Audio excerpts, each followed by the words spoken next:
Alrededor de 20 para las 11 salió con mi hija Citlali porque ella tenía un congreso en Jalapa e iniciaba el sábado 16. Entonces se fue en la noche para aprovechar y no hacer hospedaje allá esa noche. La fue a dejar a la parada de Camarones y Cuitlahua. Caminó sobre Heliópolis y la dejó, la entregó. Se regresa solo, mi hijo, sobre Heliópolis otra vez.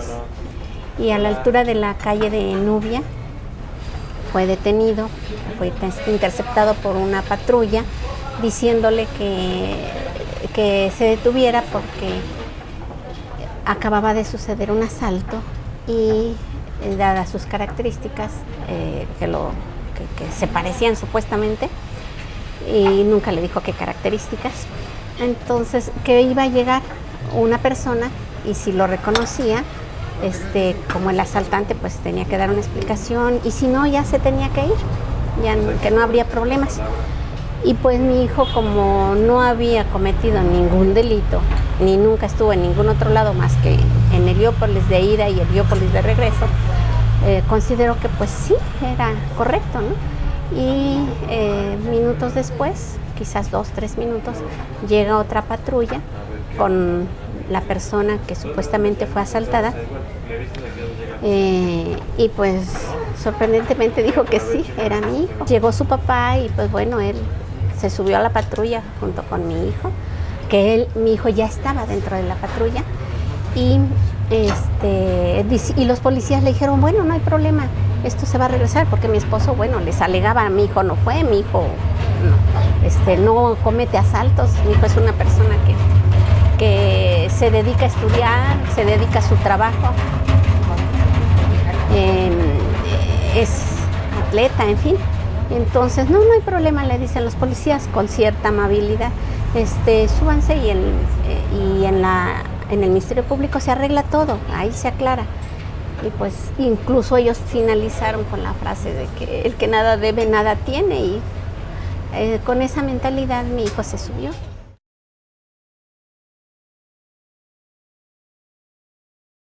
Ellos decían que tenían la obligación de detenerlo, que porque la persona que fue asaltada lo consideró que sí fue él. Entonces, que tenían obligación y que ellos solamente cumplían con su deber. Sin embargo, se prestaron a declarar, cuando les tocó, a declarar cosas muy parecidas a la declarante, por lo que yo infiero se pusieron de acuerdo.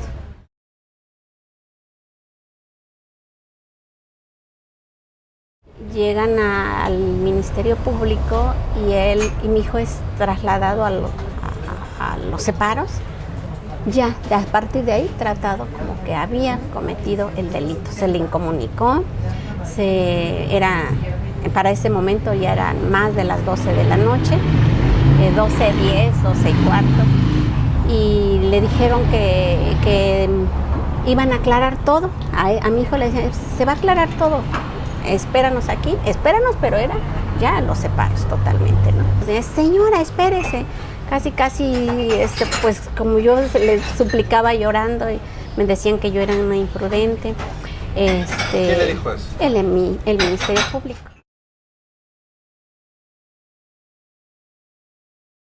Con quien tuvieron un poco de más trato, pero nada más lo que ellos querían, con mi esposo, y en algún momento le dijeron, oye, mi esposo fue, oye, mi hijo está allá adentro, no sabemos qué está sucediendo, no ha salido ni a declarar, qué está pasando, y le insinuaron que pues si él contaba con 20,000 pesos, era posible el cambio de acta de ahí en el MP.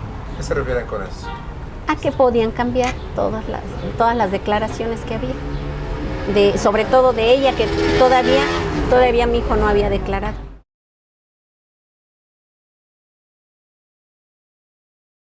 A escondidas.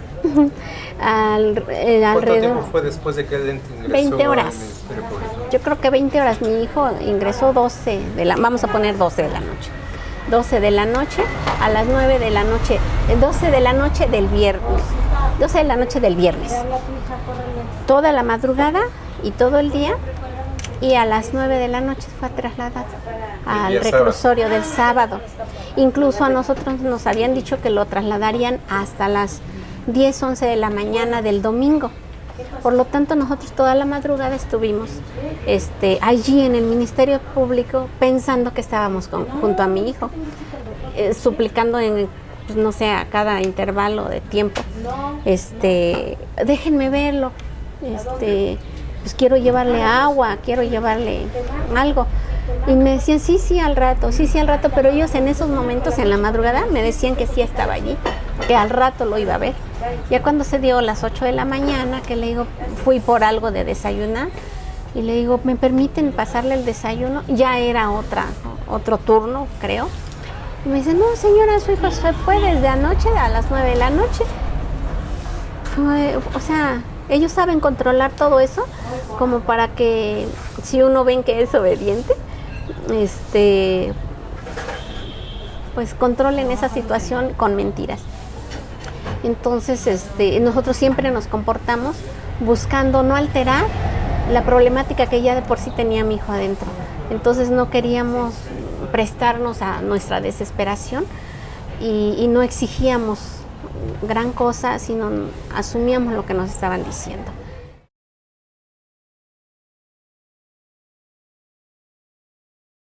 Pues llegamos sin abogado. Es más, mi hijo llegó solo, horas después, pero ¿qué será? Si se fue a las 9 de la noche, nosotros llegamos 9, 10 de la mañana al reclusorio, o sea, 12 horas se la pasó mi hijo solo. Llegamos solo al reclusorio porque los abogados pues se fueron, y quien atendió fue una abogada de oficio. Una abogada de oficio que pues nos tomó como un número más de expediente, no de persona, como un expediente más, donde pues, y como el juez, igual que ella, solamente ojearon, se iban a lo fundamental, que, bueno, quién es, cómo se llama, qué edad tiene y qué cargo lleva. Pero nunca analizar la posibilidad de que si es correcto o no su detención. Entonces, pues fue visto de esa manera. La abogada de oficio, me imagino que por costumbre, por formato, pidió una ampliación de término, pero no hizo nada, ni nos dijo que hiciéramos tal o cual cosa en ese tiempo. En fin, y se vino igual lo mismo la audiencia donde se le declararía, se le daría el auto de formal prisión, pero incluso un día antes del término que correspondía, el término máximo que correspondía. Todo fue muy aprisa. Entonces, y bueno, le declararon su auto de formal prisión. Y lo desilusionante hasta cierto punto es que después de todo eso, como a las 4 de la tarde, nos manda a llamar después de 20,000 súplicas que hicimos con ella, que nos permitiera hablar con ella, esto, lo otro, para que nos explicara cómo estaba toda esa situación. Y pues, para nuestra desilusión y sorpresa, nos dijo, mire, está así, esto es grave, su hijo no alcanza fianza porque es más arriba de 4,200 pesos, por lo tanto, se va de oficio. Pero vamos a hacer una cosa, que se declare que se declare culpable, y entonces como primo delincuente se le aminoran, se le hacen varios beneficios. Dice la abogada de oficio, yo buscaría que se le agreguen varios beneficios y pues se va a su casa. Entonces hacemos que el delito sea un poco menor, sale bajo fianza y entonces ya se va a su casa y ya deja penal. Entonces nos sorprendió mucho, nos ofendió, es decir, la abogada de oficio partía de la duda, partía de que mi hijo podría ser el que ejecutó el delito.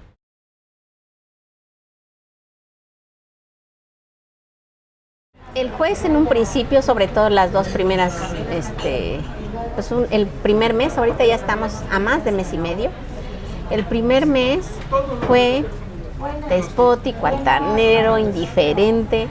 En la primera audiencia, cuando se le dictó el auto de formal prisión, el juez ni estuvo, todo el tiempo estuvo en su cubículo, haciendo llamadas, hablando por teléfono, ni se enteraba qué sucedía acá.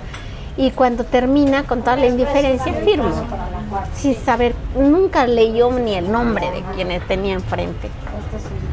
Yo pasé a verlo suplicándole que leyera comparativamente las declaraciones. ¿Qué es lo que espera usted ahorita de parte del juez con los nuevos elementos que ha habido? Que lea principalmente el expediente. Porque ahorita sí ya se recabó muchísimo material que aportaron personas que conocen a mí. Todas las personas que ha tocado mi hijo con la presencia junto con ellos evidencian que mi hijo no es ningún asaltante de ningún tipo, y todos confían en que mi hijo es inocente.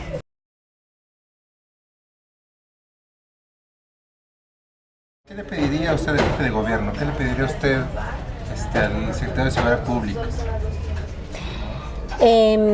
Bueno, en primera, que vean los resultados que se obtienen cuando le dan a personas ignorantes dinero y poder, como son los policías, que por cada persona que llevan inocente, pues le dan dinero, ¿verdad? Y poder con su patrulla y su investidura de policía, pues lo que hacen es atrocidades. Y como estamos dentro de este modelo que él fabricó para producir maleantes, por lo tanto, pues pedimos que se tenga un poco de más conciencia al llevar a cabo los programas. Ya una cosa es que digan, vamos a acabar con el crimen, y otra, cómo se está llevando a cabo. Entonces, es evidente que mi hijo es inocente porque no cometió nada, lo encontraron caminando y por eso es que lo detuvieron. Pero de allí que tantito interés tenga, conciencia también él como persona, y viendo los resultados de su proyecto, pedimos el sobreseimiento.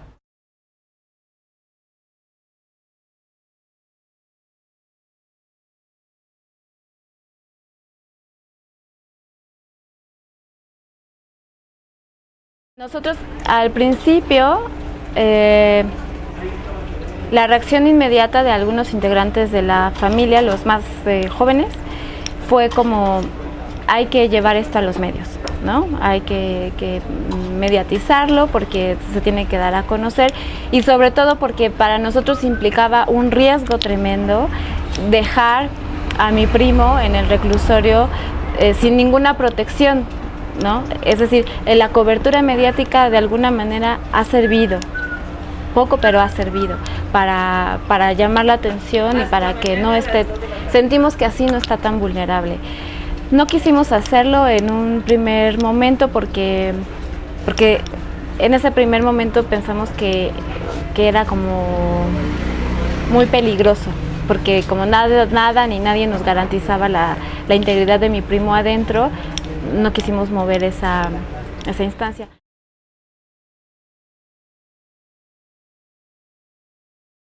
Existe, es casi imperceptible, pero es imperceptible no porque la sociedad no lo esté sufriendo, sino porque no lo está denunciando, ¿no?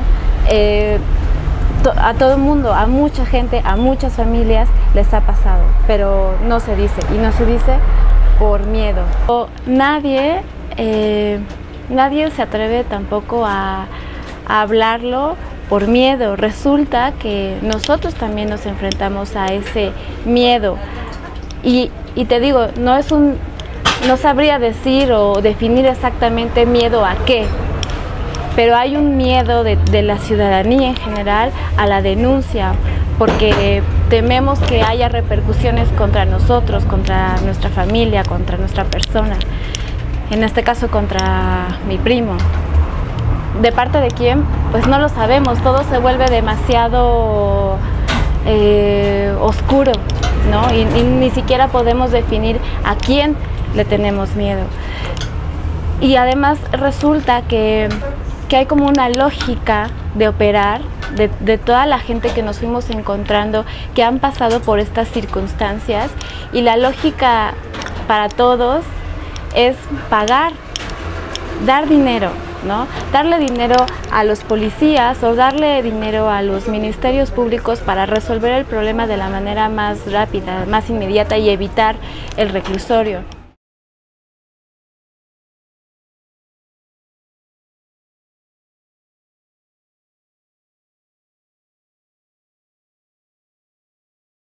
Una detención arbitraria es aquella detención donde no hay la comisión de un delito flagrante, no hay una causa de notoria urgencia, es decir, que se lleve una investigación previa en etapa de averiguación previa, o bien ya sea por una orden judicial. O sea, nadie puede ser detenido si no media una orden de un juez, o bien se comete un delito en flagrancia, o bien se da la figura jurídica de la notoria urgencia, que esto es, hay una denuncia previa y se está haciendo las investigaciones respectivas, y dentro de las 48 horas es detenida la persona, y hay el temor de que pueda sustraerse de la justicia o desaparecer los objetos del delito. En consecuencia, sí puede ser detenida esa persona. Los casos de la detención de una persona son realmente muy concretos, muy específicos y rigurosos para que una persona pueda ser detenido legalmente. Tengo más de 20 años llevando casos penales, y es como una constante el abuso de autoridad. Las detenciones arbitrarias han sido documentadas por la Comisión, en el caso de la Ciudad de México, por la Comisión de Derechos Humanos del Distrito Federal, y a niveles de ámbito federal, por la Comisión Nacional de Derechos Humanos. Ha habido muchas recomendaciones en ese sentido, y quienes más sufren las detenciones arbitrarias y ilegales son los jóvenes. Es la aplicación del derecho penal del enemigo, donde las personas son tratadas no como probables responsables bajo el principio de presunción de inocencia, sino como enemigos del Estado. Y eso es muy peligroso porque parece que esa es la tendencia actual en la práctica de las personas que están a cargo de la Procuración de Justicia y de la Secretaría de Seguridad Pública. Es decir, no dar las mínimas garantías a las personas, sobre todo jóvenes, de presumir su inocencia, de investigar y después detener. Primero aquí detienen y después se investiga. Entonces es una violación gravísima a la presunción de inocencia, gravísima a la garantía del debido proceso legal. Hay violaciones a los derechos humanos. Recordemos que hubo una reforma al artículo 1 constitucional donde entra ya de pleno la aplicación de los derechos humanos y la obligación de todas las autoridades de todos los niveles a respetar estos derechos humanos que se contemplan en tratados internacionales. Esto es muy interesante porque antes se pensaba que los tratados internacionales no estaban por debajo de la norma constitucional, de la Constitución, por encima de leyes federales. Hoy, con la reforma que hubo al artículo 1 de la Constitución, los tratados internacionales en materia de derechos humanos forman parte de la Constitución de los Estados Unidos mexicanos. Esto es una reforma reciente, donde apenas las autoridades están entendiendo el alcance que se debe de aplicar pro homine, esto es, en beneficio de la persona humana, todos los derechos humanos. Con las detenciones ilegales hay una violación gravísima a los derechos humanos. Hay una violación a la presunción de inocencia, hay una violación al debido proceso legal, y que pues es propio de regímenes autoritarios y represivos. Lamentablemente, en la Ciudad de México, a partir del ex jefe de gobierno del Distrito Federal, Marcelo Ebrard, se implementó el plan Giuliani, que es tolerancia cero, que es un ataque en la lógica estadounidense al crimen que se daba en la ciudad de Nueva York. Pero la Ciudad de México tiene otras características: es una ciudad de izquierda, una ciudad libertaria, es una ciudad de jóvenes, es una ciudad que le gusta vivir la noche, que le gusta la fiesta, que le gusta participar en política, manifestarse. Hay una tradición de lucha democrática y libertaria en la Ciudad de México. Implementar este plan Giuliani pues ha tenido graves consecuencias, sobre todo para muchos jóvenes clase media baja en la Ciudad de México, que son detenidos y están muchos de ellos sujetos a proceso o compurgando delitos que no cometieron simplemente por ser pobres y por la apariencia que se tienen.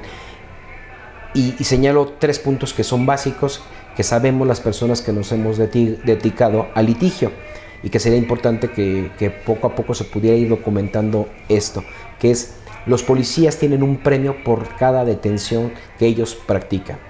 Y si detienen, y son premios económicos, bonos económicos que les dan por esas detenciones. Y no solamente a los policías de la Secretaría de Seguridad Pública o a los policías de investigación que pertenecen a la Procuraduría General de Justicia del Distrito Federal, sino a los propios ministerios públicos. Entonces es común que se armen expedientes, se fabriquen delitos a personas que no han cometido ningún delito. ¿Para qué? Para llenar estadísticas de combate a la criminalidad. Entonces encontramos cárceles llenas de jóvenes que no han cometido delitos, sobre todo delitos menores como es robo de celulares, como puede ser robo a alguna tienda departamental, porque los policías tratan de justificar en términos productivos y en términos estadísticos que las detenciones que han incrementado y hay un combate hacia la criminalidad, ¿no? Entonces es gravísimo, porque realmente se está respondiendo en términos de estadísticas y no en temas de fondo de si se ha cometido uno o no delito, y qué políticas públicas se han implementado para disminuir pues el índice delictivo en zonas pues pobres, en zonas marginales donde se supone que se comete estos delitos, ¿no? Que sepamos, al día de hoy no hay un deslinde del actual jefe de gobierno del Distrito Federal, el doctor Miguel Ángel Mancera, del plan Giuliani. Incluso él, siendo Procurador General de Justicia del Distrito Federal, bajo las órdenes de Marcelo Ebrard, pues él aplicó el plan Giuliani. Es decir, no hay ahorita una cancelación, una evaluación del plan Giuliani, que es la tolerancia cero, y que significa no dar garantías que existen en la Constitución y que existen en los códigos procesales, garantías a las personas que son detenidas, ¿no? Es muy probable que una persona que es detenida y llega al Ministerio Público, hay altas probabilidades de que sea consignada ante un juez en un reclusorio, o ante un juez, si es un delito no grave, ante un juez de delitos no graves, pero que es muy probable que entre en esta maquinaria infernal del Estado y no tenga la salida si no es con ayuda de un buen abogado, ¿no? Hay una grave violación de los derechos humanos, hay abuso de autoridad, desde el policía que induce a declarar en contra de alguien para justificar su trabajo, desde el Ministerio Público el mismo Ministerio Público puede cometer un delito, que es el delito de cometidos contra la Procuración de Justicia, abuso de autoridad, fraude procesal, el fabricar pruebas para inculpar a alguien, traer testigos falsos. El sistema judicial permite la complicidad y la impunidad de las personas que lo operan. El sistema es medio perverso porque nos están planteando un modelo de juicios orales penales. Pero ¿qué pasa cuando los servidores públicos arman delitos, fabrican testigos o fabrican pruebas para acusar a alguien, para incrementar estadísticas o para ser utilizado como medio de venganza? No pasa absolutamente nada. O sea, hay una impunidad gravísima porque los servidores públicos que operan el sistema de procuración y de administración de justicia no han sido generalmente sancionados, ¿no? Se presta la impunidad, o sea, hay una impunidad entre las autoridades. Una verdadera democracia estriba en que sus servidores públicos están sujetos al control de la legalidad, en primer lugar ellos.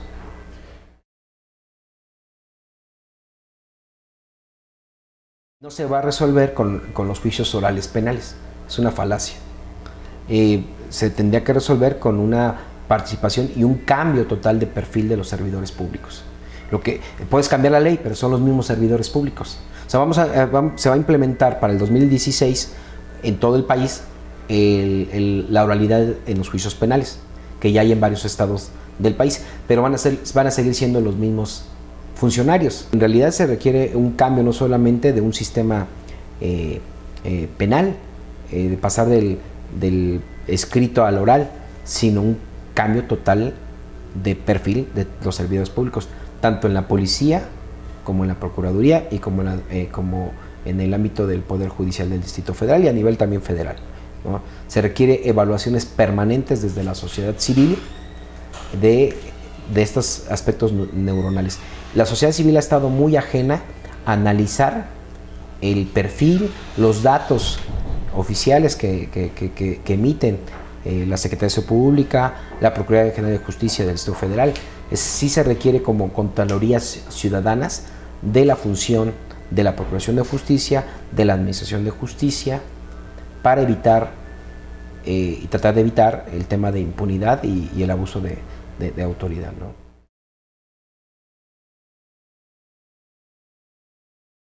Debe haber un cambio del perfil y de los mecanismos de selección y análisis y evaluación permanente de los elementos policíacos.